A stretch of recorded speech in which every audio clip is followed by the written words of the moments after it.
au début découverte et par la suite exploration a commencé très très tôt. Je viens d'une famille d'ouvriers. Mon père est rentré dans une usine à l'âge de 14 ans, il en est sorti à l'âge de la retraite. Il savait bien lire et écrire, mais ma mère beaucoup moins bien. Elle avait beaucoup de mal à écrire. Et donc c'était une vie de famille dans une cité ouvrière. Et tout le monde était à la même enseigne. Tout le monde avait des revenus très modestes, parfois même des fins de mois difficiles. Il n'y avait pas de livres à la maison. Et la vie était essentiellement très matérielle, avec beaucoup d'affection. Mais le grand souci de tous les gens qui étaient dans cette cité ouvrière était de joindre les deux bouts. Et donc il n'y avait aucune ouverture à rien d'autre. C'était une vie très très matérialiste. Et puis, assez tôt, je devais avoir 4 ans, 5 ans. J'étais parfois pris par des états qui étaient très difficiles à définir, qui m'éloignaient beaucoup des soucis matériels dont on nous parlait constamment à la maison, et qui me mettaient dans des sortes d'états de grande sensibilité,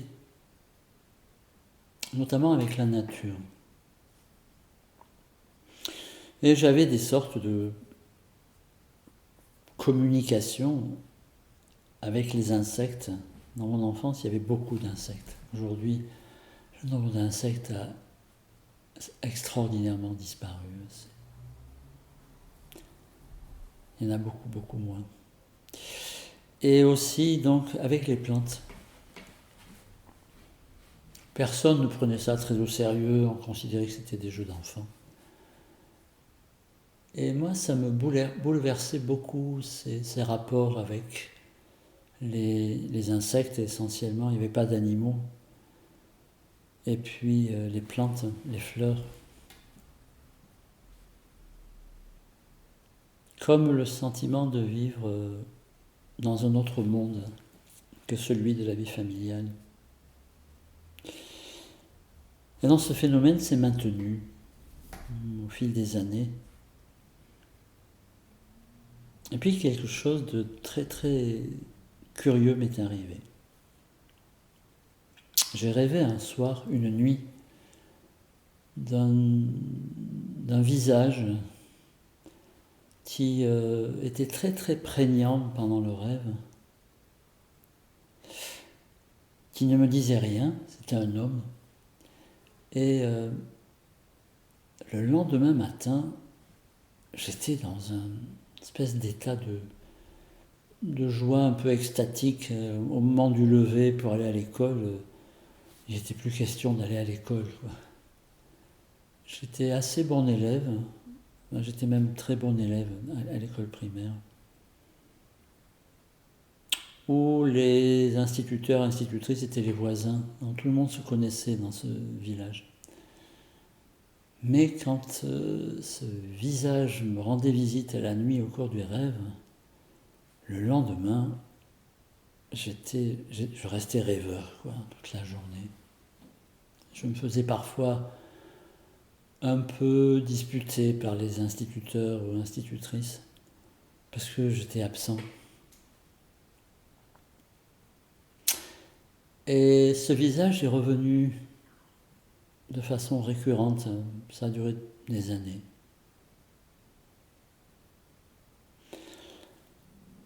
Je n'en ai jamais parlé, c'était quelque chose de très très très secret. Je restais persuadé que si j'en parlais, on allait me tourner en dérision, on allait se moquer de moi.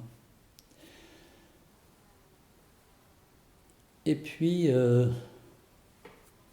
vers l'âge de 10 ans, mon père un jour m'a emmené chez le coiffeur.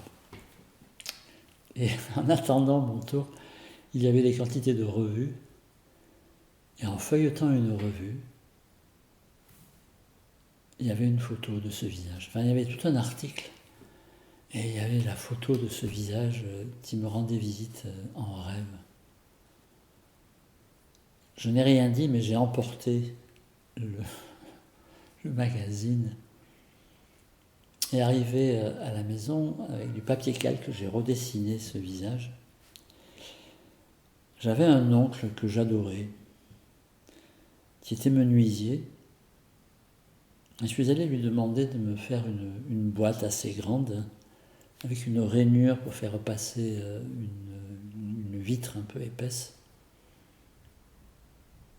La boîte devait faire 80, 70, je ne sais plus très bien, centimètres de long, 50, 60 de hauteur et peut-être 20 centimètres d'épaisseur.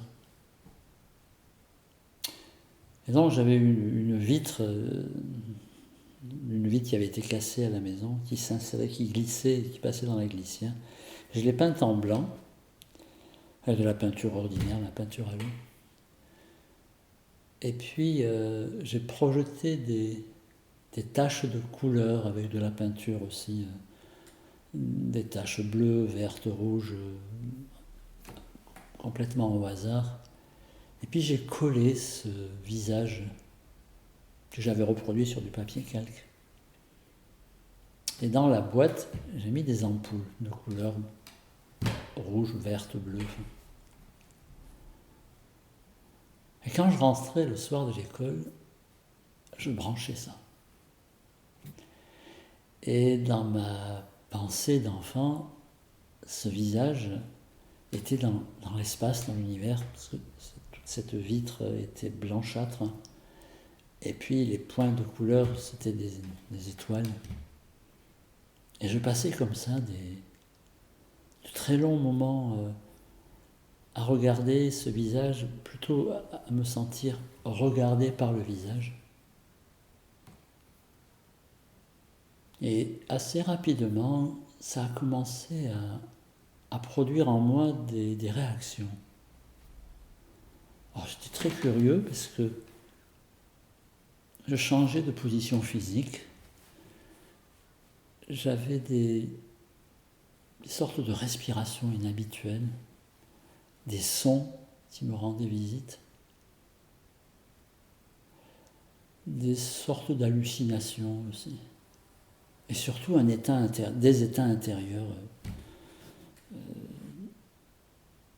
Je pense qu'ils doivent ressembler à quand on consomme de la drogue psychédélique, là, comment on appelle ça, LSD. Je n'ai jamais pris ça, mais quelques personnes que je connais qui m'ont décrit. Et alors je vivais des états extraordinaires dans ma chambre. Et je me dépêchais quand je rentrais de l'école de courir pour rentrer dans la chambre et m'enfermer. Mes parents pensaient que je faisais mes devoirs. Je les faisais aussi, hein, mais bon. Le plus vite possible. Ça a duré longtemps, très longtemps, des années. Tu as gardé cette image pendant des années, oui. Cet objet oui. C'était une sorte d'hôtel pour toi? J'avais pas de référence. On allait au catéchisme, je me souviens. Et quand je parlais de choses un peu mystérieuses avec le curé là, qui nous faisait la classe, j'avais aucune réponse, quoi. Donc, je ne savais pas du tout ce qui se passait. Je ne mettais pas de théorie dessus, de compréhension. Je vivais ça, quoi. Et la chose curieuse, c'est que je n'ai jamais lu l'article.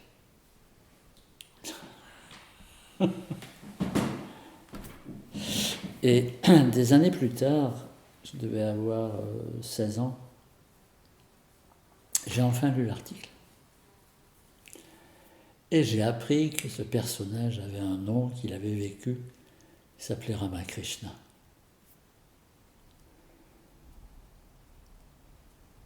À la même époque, j'ai été envoyé dans un internat, une école d'agriculture, parce que je n'étais plus du tout bon élève au secondaire. Et donc les écoles publiques, il fallait passer un examen pour entrer, je les ai tous ratés. Et donc je me suis retrouvé dans une école privée. Et dans cette école privée, il y avait un professeur d'anglais qui était un anglais, qui était très très très original, qui avait écrit lui-même ses livres pour nous enseigner l'anglais. Et il était disciple de Lanza del Vasto. Et donc je me suis lié de plus en plus d'amitié avec lui, on est devenus très proches. Il m'a prêté un livre sur l'hindouisme. Je l'ai lu, je comprenais absolument rien. Pour moi, c'était du charabia, tous ces mots en sanskrit, ces quantités de concepts de Dieu. J'ai rien compris. Mais la sensation de côtoyer quelque chose, de côtoyer le mystère de la vie, qui pouvait être vécu chez un être humain. Et ça m'a énormément, je crois, je peux dire perturbé. J'étais aussi à cette époque-là beaucoup passionné par la musique. Je n'étais pas musicien, mais on est dans les années 68, 70, et c'était la fin du mouvement qu'on appelait des beatniks et le commencement du mouvement qu'on appelait les hippies. Et on était persuadés qu'on allait changer le monde avec la musique et l'amour. Et tout ça était très lié, ces états intérieurs, je crois que je peux les appeler mystiques, avec le sentiment d'amour universel que procurait la musique.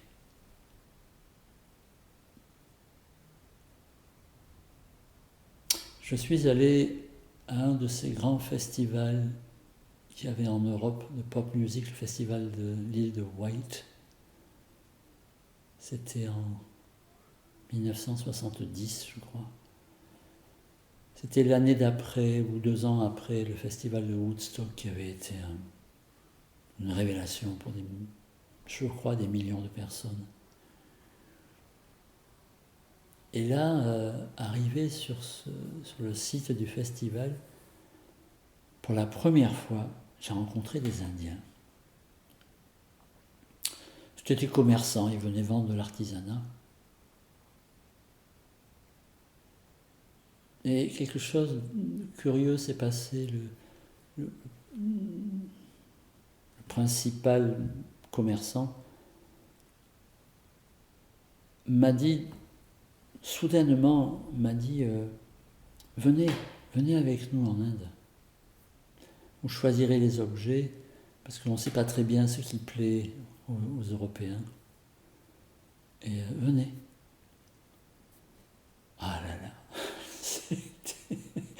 c'était une parole extraordinaire, quoi. Mais je ne pouvais pas, j'avais pas de passeport, j'avais pas d'argent. Il ne me serait jamais venu de dire à mes parents je pars en Inde. Enfin bon.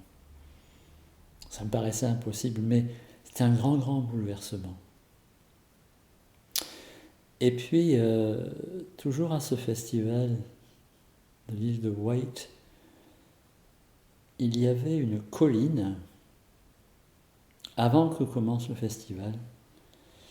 Et de l'autre côté de la colline, c'était une falaise qui descendait dans la mer. Et je me souviens d'être monté là, sur cette colline, et on voyait arriver des milliers de gens qui semblaient tellement heureux, quoi. Les routes étaient bondées de chevelus. Et on était là et on faisait partie de ce grand événement. Et puis, en se tournant de l'autre côté vers la mer, il s'est passé un phénomène très très curieux à nouveau. J'ai été envahi par le silence. Et un silence absolu, avec la sensation de rentrer en relation avec la mort. Il n'y avait plus rien. Et c'était d'une paix infinie, d'une splendeur indescriptible. Il n'y avait rien de spécial à voir, hein, c'était juste extraordinaire. Et en redescendant de cette colline, quelque chose a été transformé.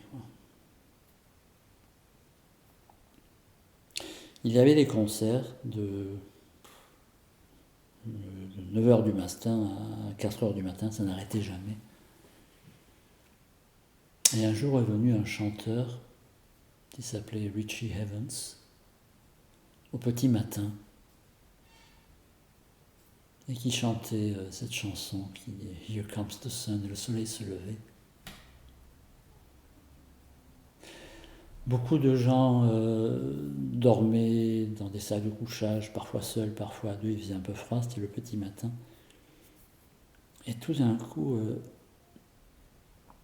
toute cette foule, les journalistes disaient qu'il y avait 500 000 personnes, toute cette foule s'est réveillée, s'est levée, et s'est mise à chanter. Et ça aussi, ça a été un événement fondateur dans cette certitude qu'on pouvait vivre dans l'amour, ensemble, sans conflit, avec en même temps une intériorité paisible et heureuse.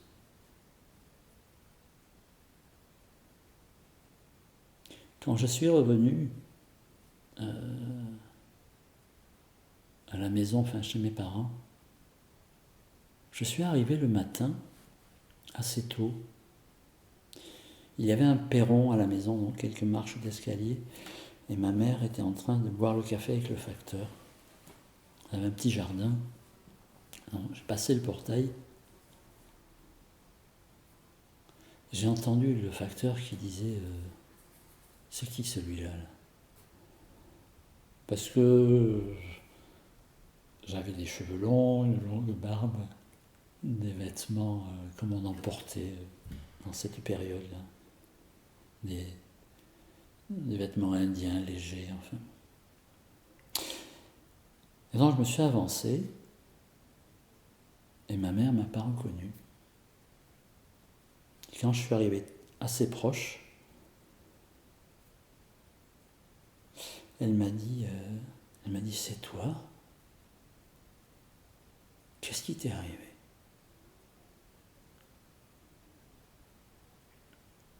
Et là, j'ai compris que quelque chose devait transparaître. Je n'avais pas le même visage. C'était une sorte de reconnaissance d'une intériorité avec, curieusement, le fait de ne pas être reconnu physiquement, extérieurement. Je suis retourné dans ce lycée agricole. On a créé un cours avec ce professeur-là, un cours qui s'appelait « Accès à la contre-culture ». On avait des rencontres merveilleuses. On s'est des routards, mais on les appelait pas les routards à l'époque, on les appelait les hippies ou les beatniks. Là, quand tu rentres du festival de Ride, et au moment où ta mère ne te reconnaît pas tout de suite, c'est juste après que tu montes ce cours. Oui, c'est peut-être un an après. Tu avais quel âge? 20 ans. 21 ans, je ne sais plus très bien. Et on a créé ce cours à l'université d'Aix-en-Provence. On donnait des cours d'anglais, mais à partir des écrits de Kerouac, de Ginsberg, des chansons de Bob Dylan, des gens qui étaient dans cette contre-culture-là, avec des sortes de ressentis d'une spiritualité qui était très très mal définie. C'était très sauvage.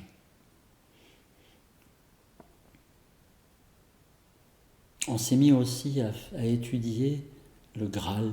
Il y avait quelqu'un qui avait écrit, j'ai oublié le nom de cet auteur, ça s'appelait le Graal Théâtre, qui avait écrit des pièces de théâtre qui racontaient l'histoire du Graal, mais d'une façon complètement nouvelle, qui entretenait vraiment la sensation d'un mystère.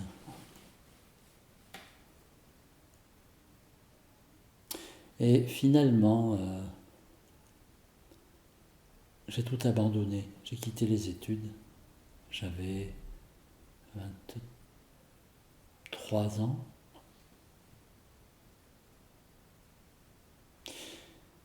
Et je suis parti en Inde à pied. Précisément, on a pris un train de Marseille jusqu'à Milan, je crois, ou Turin, je ne me souviens plus, parce qu'il fallait qu'on parte.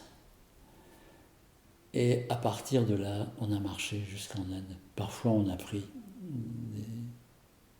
on est monté dans des camions, de temps en temps des bus. On a bien dû faire entre 2/3 et 3/4 de la route à pied. Avec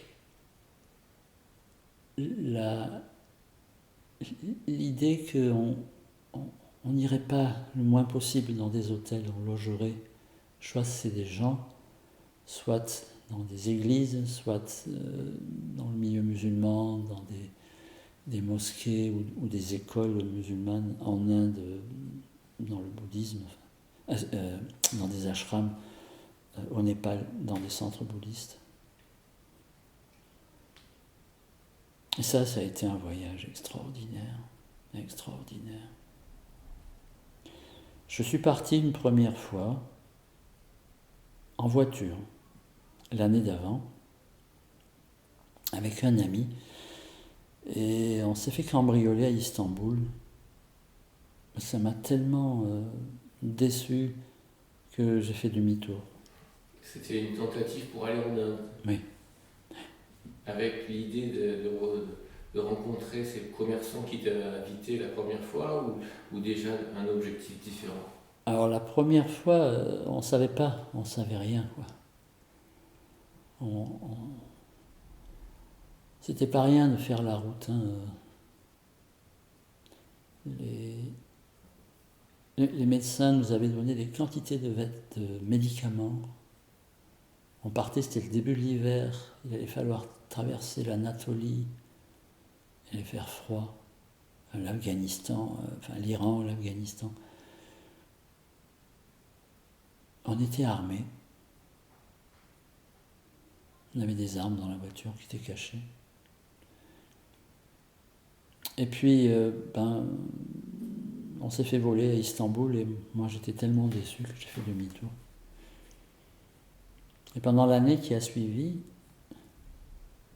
je parcourais des revues. Il y avait une revue de Air France qui s'appelait Atlas. Et en parcourant ces revues, je suis tombé sur un documentaire qui était une rencontre de moines tibétains autour du Dalai Lama qui célébrait une grande cérémonie qui s'appelle Kalak Chakra. Et il y avait une photo avec je ne sais combien de moines. Et en regardant, il y a le visage d'un moine qui m'a frappé. C'est très très curieux toute cette histoire quand je reparle de ça. J'ai écrit à la maison qui éditait ce magazine en demandant si je pouvais être en contact avec le photographe. À cette époque, moi, ça se faisait simplement, quoi. Aujourd'hui, c'est très compliqué. Et donc, j'étais en contact avec le photographe. Je lui ai écrit, je lui ai dit, il y a un homme là sur votre photo. Aujourd'hui, je ne me souviens plus, mais imaginons, quoi, le 4e rang, le 5e à gauche, enfin. Et il m'a répondu en me disant, mais il est très connu. C'est un moine que tout le monde respecte. Et il m'a donné son adresse. Et je lui ai écrit. Il vivait près de Katmandou, à Bodhnat. Et il m'a répondu en me donnant rendez-vous. En me disant, venez tel jour, telle heure, dans un temple qui était en haut d'une colline. Et donc quand je suis reparti, c'était dans l'idée, dans l'objectif d'aller rencontrer cet homme. Au 2e départ. Et je me souviens, j'avais un poids terrible sur la poitrine. Et entre-temps, à Istanbul, avait été construit le pont qui traverse le Bosphore. L'année d'avant, il n'y en avait pas. Et je me souviens bien, quand on a traversé le Bosphore, le poids dans la poitrine a disparu. C'était comme un crochet qui m'a tiré jusqu'en Inde.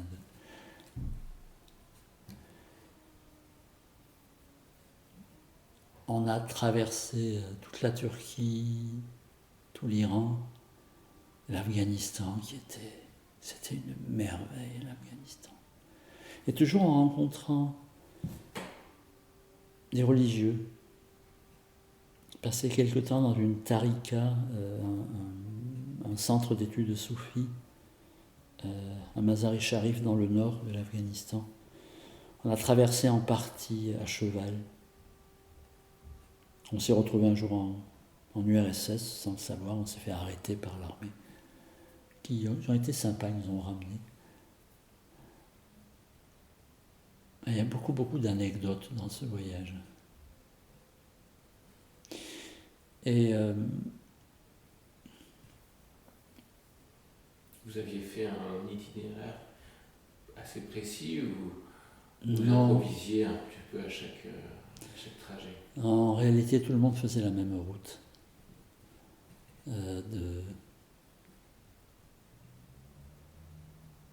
On passait par la Yougoslavie, certains rentraient en Bulgarie, par Plovdiv, ou bien par la Grèce. Ah oui, je me souviens, on s'est arrêté à Rila. Rila est le grand centre mystique de la Bulgarie. Il y a là 7 collines où un homme qui s'appelait Peter Denov s'était mis à enseigner.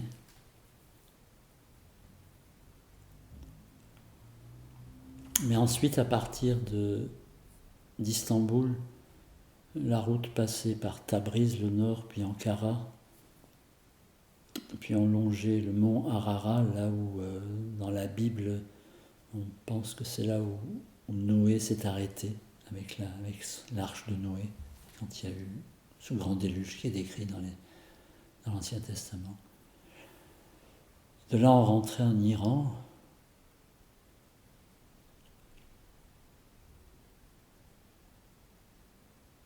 Jusqu'à Téhéran. Parfois, certains descendaient jusqu'à Isfahan. On n'y est pas allé. Nous, on a continué jusqu'à Meshhad. Meshhad, c'est la ville où, je crois que c'est le neveu du prophète vivait, Ali. Une ville très, très, très, très, très religieuse.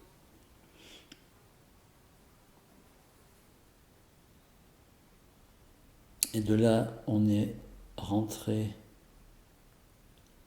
en Afghanistan par là. Cet endroit, c'était merveilleux, l'Afghanistan, merveilleux. Il y avait là un islam très heureux, vraiment très très heureux. Les gens étaient tellement accueillants. On passait des longues soirées à danser, à chanter. On est resté un assez long moment à Bamiyan, là où étaient ces deux grands Bouddhas sculptés qui ont été plastiqués là, par les talibans il y a, je ne sais pas, une quinzaine, une vingtaine d'années. Et après, il y avait des lacs, les lacs de Bandi Amir, qui étaient d'un bleu. C'était extraordinaire, on était en plein désert, en haute montagne, enfin haute montagne, peut-être 2000 mètres, il faisait froid. On s'arrêtait dans les chaïkhanas, les maisons de thé. Ça, c'était des moments. Circuler à cheval. Et on arrivait dans les chaïkhanas, il faisait froid. Alors on rentrait là, il y avait un grand poêle au milieu. Il faisait très chaud à l'intérieur. Et personne ne parlait. Il y avait des grandes estrades tout autour. Les gens buvaient du thé sans rien dire. Ils étaient très, très, très, très armés. Mais il y avait ces ambiances totalement silencieuses. Et ça, c'était une grande richesse intérieure où des gens étaient rassemblés et ne parlaient pas, ne disaient rien, et semblaient être vraiment profondément ensemble. Et nous, on était de passage, on était des voyageurs. Les Afghans étaient très très accueillants, ils ne comprenaient pas ce qu'on faisait là. Et comme ils avaient un sens religieux extrêmement développé, ils considéraient qu'on était comme des pèlerins envoyés par Dieu. Et tout nous était ouvert. Est-ce qu'il y a un ressenti à cette époque-là, quand tu as à peu près 22 ans, tu fais ce voyage vers l'Inde à pied 23, 24. 23, 24 ans. Quel lien tu pourrais faire entre ce que tu ressentais à cette période et ton rapport à la religion, à la spiritualité, et ce que tu as vécu si jeune avec cette image de celui qui allait s'avérer être Ramakrishna, et ce que tu ressentais à cette époque de silence, de communion avec l'invisible? Est-ce que tu le ressentais encore à cette époque? Comment ça avait évolué ce lien avec l'invisible? Oui, ça n'a jamais disparu. Ça n'a jamais disparu. C'était juste que on était dans une culture radicalement différente à laquelle moi je ne connaissais rien. Je n'avais encore une fois jamais vraiment lu. Et j'avais l'impression de rencontrer des vrais hommes qui, à côté ou au-delà de leur place sociale, avaient une vie intérieure à laquelle je ne comprenais rien. Je savais juste qu'il y avait une discipline. Et tout le monde semblait vivre ça. Il y a quand même eu cette rencontre. Il y a eu plusieurs rencontres. Il y en a eu une extrêmement belle. On était à Kaboul. Et il y avait pas mal de routards qui se faisaient attraper par la police parce que les gens circulaient avec de la drogue.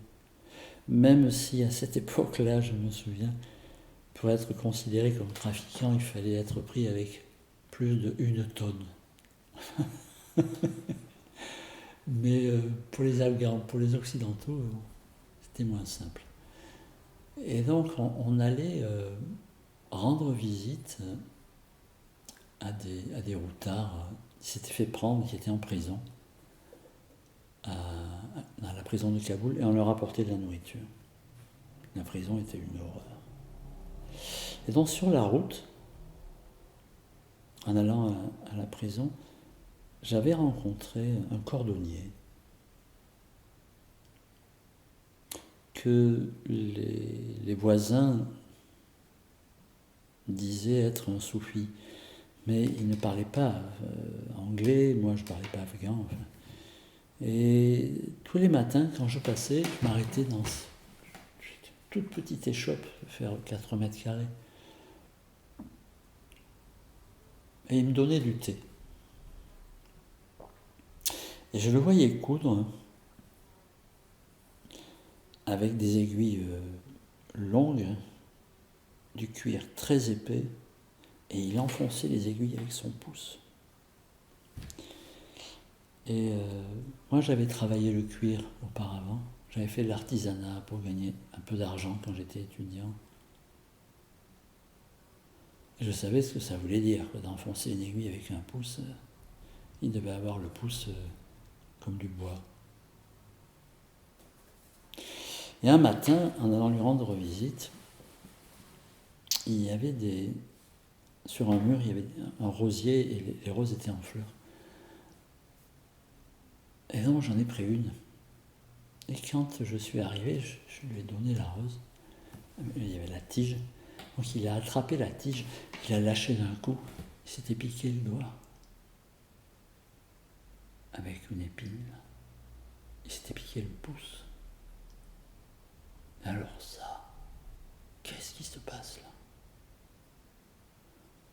Cet homme peut enfoncer une aiguille dans du cuir très épais avec son pouce, et en même temps il a cette curieuse réaction, il est sensible à une fleur qui le pique, enfin la tige d'une rose. Et là, pour moi, j'étais sûr d'avoir rencontré quelqu'un qui n'était pas ordinaire. Mais on ne pouvait pas communiquer. Et un peu plus tard, sur la piste du nord, il y avait 3 pistes. Une dans le sud, qui passait par Kandahar. Une au centre, qui passait par Bandi Amir, Bamiyan, là où étaient les Bouddhas. Et une autre dans le nord, qui passait par Mazar-i Sharif, près de la frontière de l'URSS. Et là, sur cette piste du nord, j'ai rencontré une tarika, une communauté de soufis,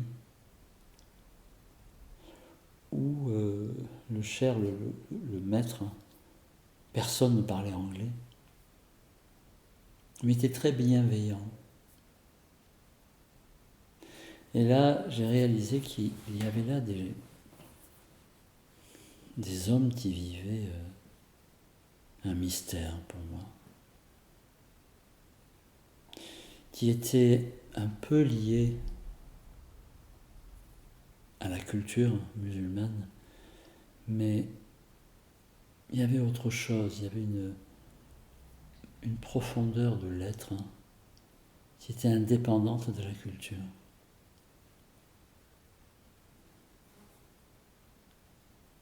Je ne suis pas resté là parce que j'avais ce rendez-vous au Népal, mais l'envie était forte. En même temps, on ne pouvait pas communiquer, c'était pas simple. Mais bon, il y avait ces longues séances de chant, le zikr, où on chante souvent le nom de Dieu, le nom de Allah, mais il y a plusieurs formes, sur des rythmes respiratoires intenses, en groupe, qui produisent des extases de groupe.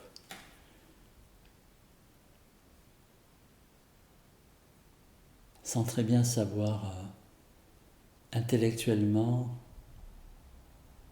ni culturellement dans quoi j'étais.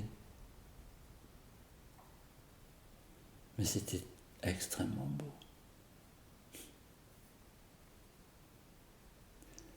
À la suite de ça, il a fallu traverser le Pakistan, qui était une horreur. C'était une horreur, ce Pakistan. C'était dur, dur, dur. On était très, très, très mal vus. C'était vraiment difficile. Et puis au petit matin, on a traversé l'Inde. On est arrivé à la frontière, on a passé la frontière de l'Inde à pied, le soleil se levait. On était arrivé, 6 mois étaient passés. C'était un matin extraordinaire. De traverser comme ça, d'arriver en Inde avec le soleil sur le visage. Ça a été un grand moment. Et là, il s'est passé quelque chose de difficile. On s'est retrouvé dans un hôtel à Amritsar, qui est la ville sacrée de la culture sikh. Et dans ce petit hôtel, il y avait quelqu'un qui allait devenir très très connu, qui était Olivier Germain-Thomas, qui après a beaucoup écrit, a animé beaucoup d'émissions sur France Culture.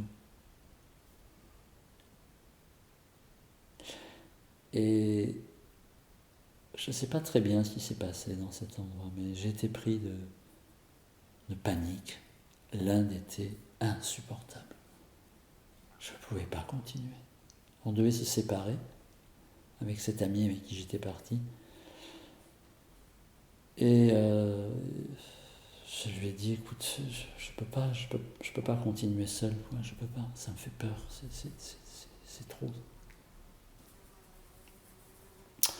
Et donc, nous sommes partis nous reposer de ces 6 mois de voyage au Cachemire, avec 2 sœurs de Nouvelle-Zélande qu'on avait rencontrées.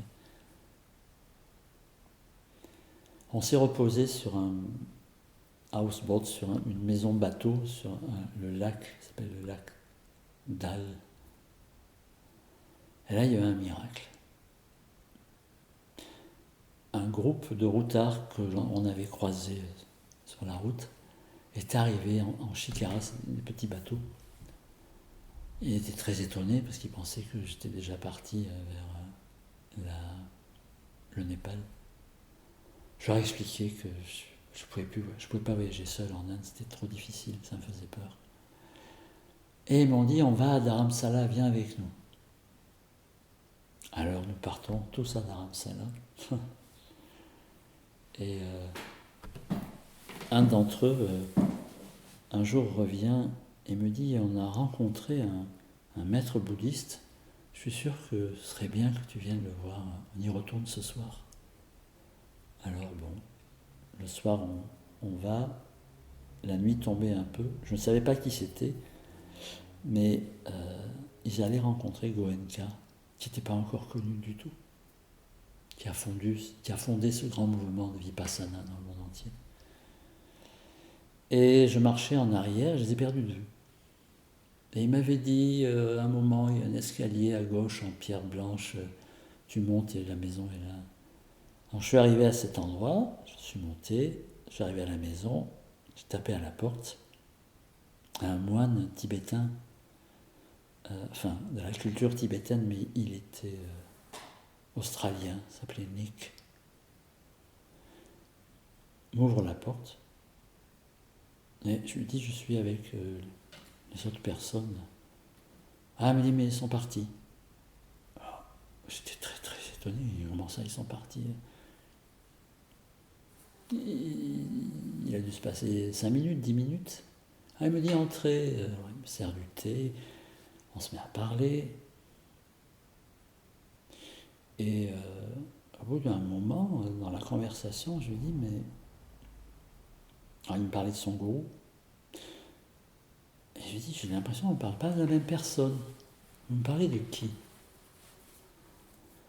Et alors, il me dit, je vous parle d'un moine tibétain, qui était le moine à qui j'avais écrit et qui m'avait répondu.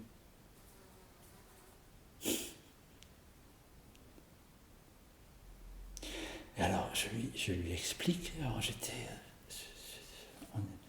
c'était invraisemblable, quoi, cette histoire. Je lui explique. Ah, il m'a dit, mais je suis au courant, en fait je suis son secrétaire. Et j'ai lu votre lettre, il vous attend.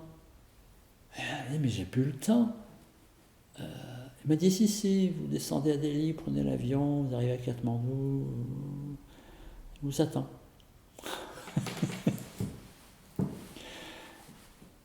Alors j'ai fait ça. Et je suis arrivé le soir du bon rendez-vous, du rendez-vous prévu, pardon. C'était très sombre, je me souviens, je ne voyais que ses yeux. Je me souviens de cet homme qui m'a dit cette démarche est très difficile, réfléchissez, ne vous engagez pas à la légère. Et il m'a répété ça je ne sais combien de fois. Je voyais que ses yeux avec une petite lampe à huile.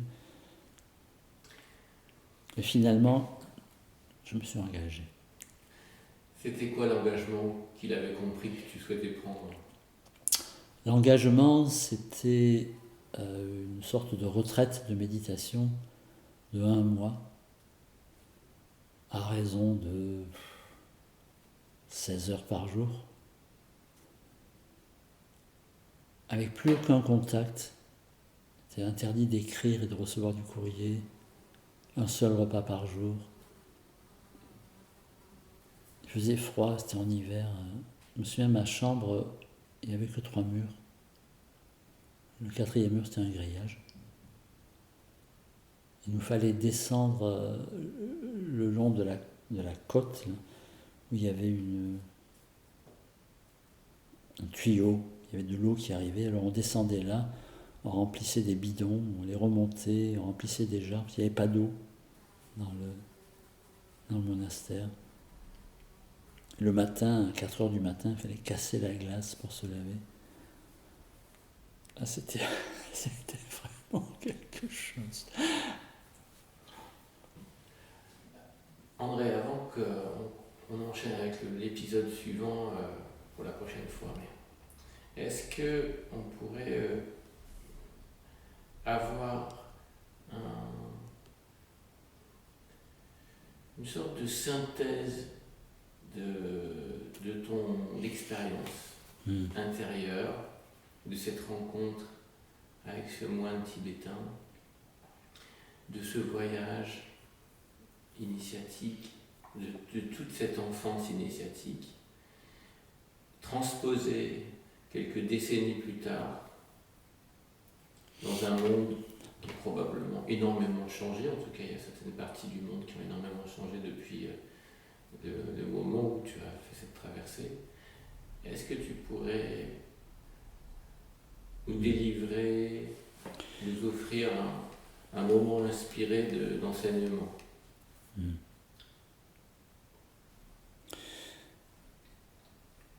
Ce que je crois avoir perçu de tout ça,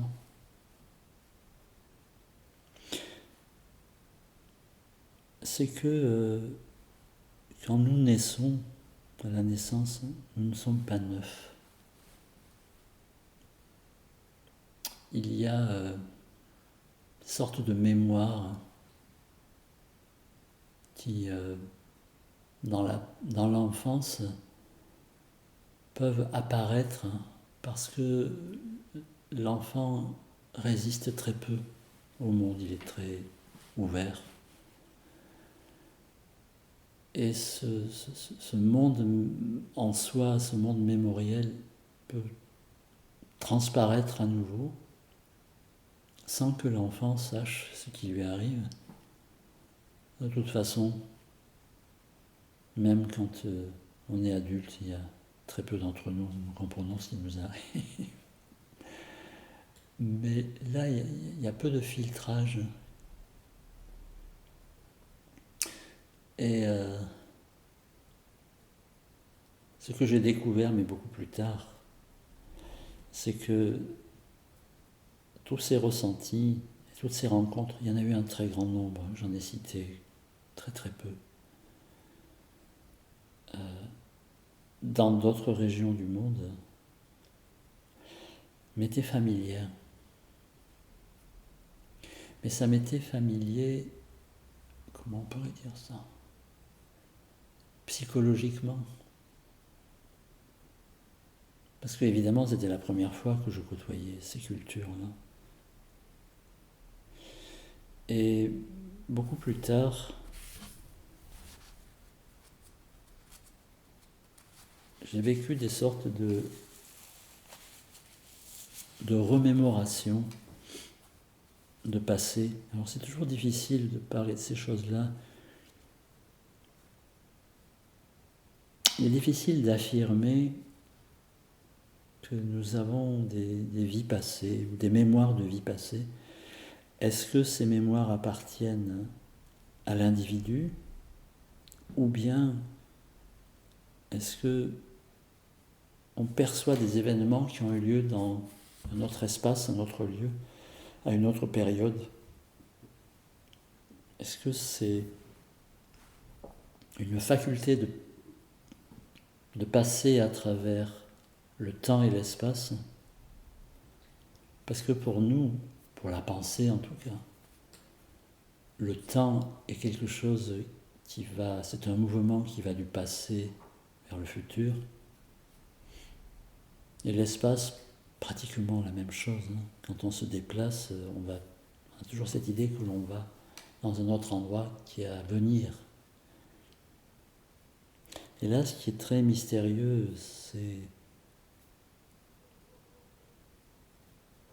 cette autre découverte du rapport au temps et à l'espace.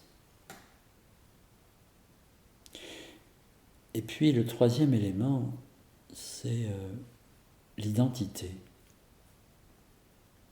Qui est ce personnage, ou quelle est la part de ce personnage qui est reconnu et qui reconnaît des régions, mais aussi des ressentis. Ça me fait penser un peu à l'image comme d'un fleuve. Il y a un flot continu, et à la surface, il y a des vagues qui montent et qui descendent. Comme si une vie entière, on le sait, était faite de haut et de bas. Il y a des vies qui sont,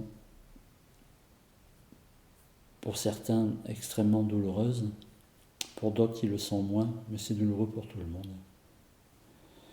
Et donc il y a ces hauts et ces bas, ces creux et les crêtes comme les vagues. Et en même temps, il y a un flot continu.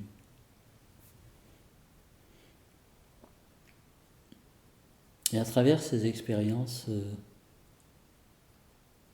pendant longtemps, ça n'était que dans ces phénomènes transitoires, les hauts et les bas, parce que tout ça est de passage, jusqu'à ce qu'il y ait eu par moments des incursions dans ce fondement.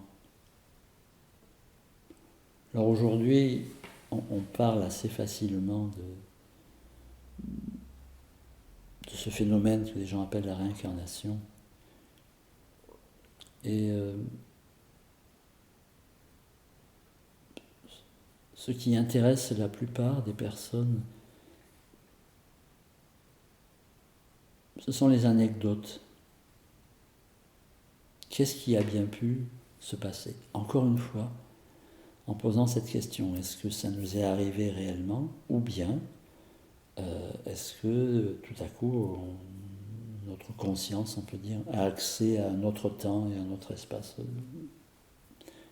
Cette question-là existe. Mais il y en a une autre qu'on pose beaucoup moins, qui est le fondement sur lequel tous les événements se déroulent. C'est-à-dire, quelles que soient les anecdotes, il y a, appelons ça un personnage, qui traverse comme ça le temps et l'espace, et qui n'a pas à voir avec l'identité au sens où on l'entend généralement. Ici, quand on nous demande de décliner notre identité, C'est très simple. On nous demande notre nom, notre âge, la date de naissance et notre lieu de naissance. Et ça, c'est ça l'identité. Le temps, l'espace et le nom.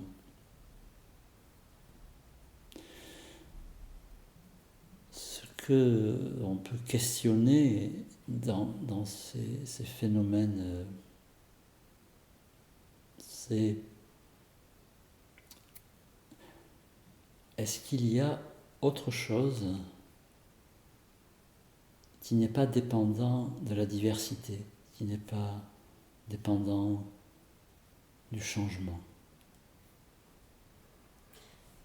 C'est une question que tu poses, et est-ce que c'est une question à laquelle tu pourrais répondre en ce qui concerne le fait que la personne, André, qui pendant son voyage en Inde rencontre à nouveau, comme si tu venais rencontrer quelqu'un que tu avais déjà rencontré par le passé.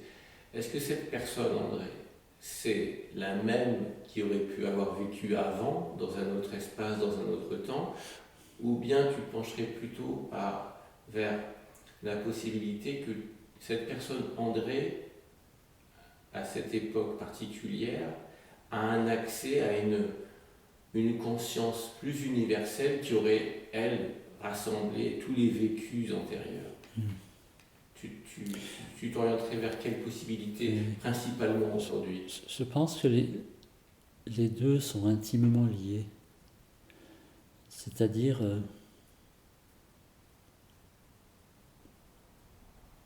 je ne sais pas si ça arrive à beaucoup de monde, mais moi j'ai vécu une période longue de plusieurs décennies où j'arrivais dans des lieux où je n'étais jamais venu et je les connaissais déjà. Ou bien je rencontrais des personnes que je n'avais jamais vues et qui, elles, me connaissaient déjà. Ce qui me semble aujourd'hui, c'est qu'il y a une sorte de dialogue entre les deux phénomènes. C'est-à-dire, physiquement, affectivement, émotivement, intellectuellement, socialement, nous vivons des événements qui ont un commencement, un déroulement et une fin. Et ce phénomène d'apparition, de transformation et de disparition repose ou bien est inscrit dans, j'appelle ça le fondamental, quelque chose qui n'est pas du domaine des événements.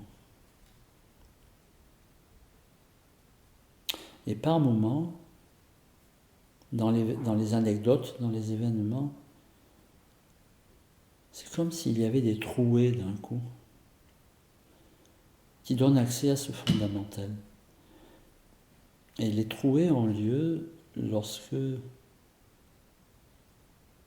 physiquement ou affectivement, psychologiquement, socialement, il y a quelque chose qu'on n'arrive pas à comprendre et qui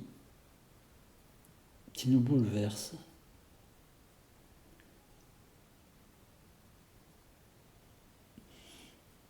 Une rencontre avec quelqu'un, un peu comme dans l'amour, voilà. Dans une rencontre amoureuse, on rencontre quelqu'un qu'on a, ce que les gens appellent, comment ils appellent ça, coup de foudre. On rencontre quelqu'un qu'on voit pour la première fois, et ça crée une sorte de trouée dans tout ce qu'on connaît. Comme si dans le connu, qui est fait de haut et de bas, de changements, il y avait des sortes d'interstices dans lesquels on n'a plus de référence. Et dans ces moments-là, dans ces interstices-là,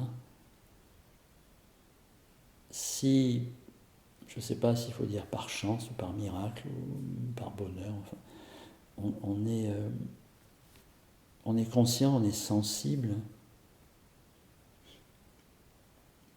L'événement en lui-même, tout en ayant une immense importance, perd sa priorité et donne accès à du mystère absolu.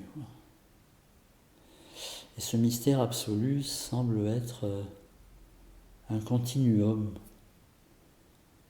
qui n'est pas soumis au changement, où on pourrait dire dont les qualités sont sans nom, du silence, infini, donc oui, il n'y a plus de repère dans le temps, dans l'espace, pardon, et éternel, il n'y a plus de repère dans le temps. C'est-à-dire que les événements, quand ils sont surprenants, c'est-à-dire qu'ils nous prennent par-dessus, c'est-à-dire c'est être surpris, un événement qui est surprenant et qui nous laisse un peu sans capacité de répondre de façon précise, tellement c'est surprenant, crée une rupture dans le connu, dans la perception. Et dans cette rupture-là, ce que j'appelle une trouée, il peut arriver ce miracle de passer à travers l'événementiel et de toucher la nature du vivant. Mais dans ce contact-là, on perd complètement le sens de notre identité. On perd le sens d'être quelqu'un. Les enseignements parlent beaucoup de ça en disant ce qui fait obstacle, c'est le moi, l'ego. Tout d'un coup, ça s'évanouit. On perd la relation du temps, on perd la relation de l'espace. En réalité, il ne reste plus personne. Et c'est lorsque cet état s'arrête, où on se retrouve à nouveau dans le fonctionnement de l'identité de l'espace et du temps, où là on se dit, mais qu'est-ce que c'était que cette chose-là ? Mais tant qu'on est dedans, on ne peut rien dire. En fait, c'est pas qu'on ne veut pas, c'est que cet état-là met un terme à la pensée, met un terme à la parole. La parole, c'est le produit de la pensée, met un terme à tout le connu. Et donc on est dans... Il n'y a rien. Il n'y a rien. Mais on ne le sait pas. Et quand cet état cesse, par la pensée, on ne se dit pas qu'on était dans le rien, on se dit qu'on était tout, ou qu'on était dans le tout. Et généralement, on commence de la souffrance à ce moment-là, parce qu'on a envie d'y retourner. C'est comme, ça me fait vraiment penser à l'état amoureux, où quand on est dedans, si on ne dit rien, si on ne demande pas à l'autre est-ce que ça te le fait à toi, si on ne dit rien, et qu'on est dans cette sorte d'unité qui est souvent de la fusion, mais avec quelqu'un,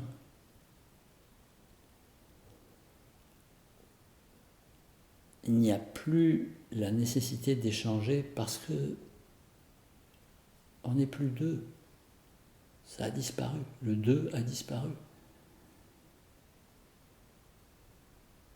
Et si, par malchance, un des deux dit quelque chose, hop, on en sort. Et là, on n'a qu'une seule envie, c'est d'y retourner. Mais on ne sait pas par où passer.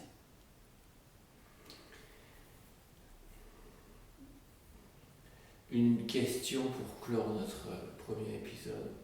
Une question plus superficielle, mais qui va peut-être, souhaitons-le, t'inspirer. Quasiment tout a commencé chez le coiffeur. avec cette revue sur laquelle tu vas chez le coiffeur et tu tombes sur une revue. Depuis, je n'y suis plus retourné. C'est juste. Ça commence chez le coiffeur avec ton père, et puis quelques années plus tard, ta mère te reconnaît pas parce que tu as les cheveux très longs. Et puis quelques années plus tard, tu rencontres ce moine tibétain avec qui tu vas faire cette première. Qui lui est rasé. Et qui lui est rasé. Qu'est-ce que c'est ton rapport avec la chevelure en général et l'image, par extension? Ah, Le visage, l'image que tu donnes aux autres et ce cheveu. alors, encore une fois, hein, là on est vraiment dans le début et ce dont j'ai parlé, c'est vraiment une toute petite partie de ce début, mais j'ai ensuite énormément étudié, vraiment beaucoup, beaucoup, beaucoup, beaucoup. Et dans le shivaïsme, la façon de positionner les cheveux est très importante. Alors, les cheveux sont considérés comme une sorte de capteur d'énergie. Alors il y a ceux qui les laissent pendre, on considère qu'ils captent davantage d'énergie tellurique. Il y a ceux qui les portent en chignon, en spirale, sur le sommet du crâne. Alors, on considère que chez ceux-là, ils captent davantage d'énergie plus subtile, moins céleste, on pourrait dire. Mais, il y a ceux qui les portent en chignon derrière la nuque, où on considère que c'est pareil, hein, la position, la façon dont on est coiffé, c'est souvent une spirale, qui va nourrir ce que les gens appellent le chakra, enfin, Ajna chakra. Après, il y a ceux qui considèrent qu'il faut entièrement raser la tête pour n'être dépendant d'aucune force extérieure. Il faut tout chercher en soi. Il y a ceux aussi qui font des tresses, comment ils appellent ça ici? C'est pas ici. Les jats, des tresses. Alors, c'est un grand art de faire les tresses. C'est un mélange avec des quantités d'éléments. Hein. C'est presque de l'alchimie. Qui, dans ce cas-là, on considère que la façon même et les différents éléments qui rentrent dans la composition de la fabrication des tresses, des jats, elles aussi, selon le positionnement, vont capter différentes énergies. Et quant à moi, j'ai tendance à dire, je dis, mais moi je fais rien, c'est les autres qui coupent les cheveux. Moi je fais rien.